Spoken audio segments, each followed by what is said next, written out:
वैष्णवी हगवणे प्रकरणात रोज नवीन खुलासे समोर येत आहेत. वैष्णवीची मोठी जाऊ मयुरी हगवणे हिचा देखील हगवणे कुटुंबाकडून म्हणजेच सासरकडच्यांकडून छळ करण्यात आल्याची माहिती आहे. विशेष म्हणजे याबाबत मयुरीच्या आईने राज्य महिला आयोगाकडे पत्राद्वारे तक्रार केली होती, अशी माहिती आता समोर येते.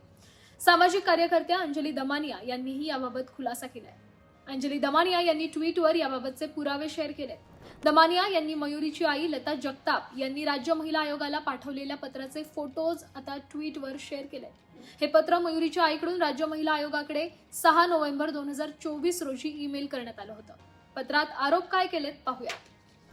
सासरे राजेंद्र हगवणे आणि ननंद करिश्मा राजेंद्र हगवणे यांनी तिला मारहाण केली आणि सांगितलं की तुला वडील नाहीयेत, तुझ्या अपंग भावाला आणि आईला आम्ही मारून टाकू. आमच्याकडे बंदूक आहेत, काहीही आमचं कोणी वाकडं करू शकत नाही. आमचा मेहुणा मोठा पोलीस अधिकारी आहे, आमच्याकडे मोठा राजकीय पाठिंबा आहे. मयुरीचे पती घरी नसताना सासू सासरे दीर आणि ननंद यांनी तिला मारहाण केली, तिचे कपडे फाडले, तिच्या छातीला सासऱ्याने हात लावला आणि दीराने मुलीच्या अवघड जागी लाथ मारली. तुला मुलगा होत नाही तर आमच्याकडे ये, या भाषेत मुलीला शिवीगाळ केली, असं मयुरीच्या आईने या पत्रात म्हटलंय.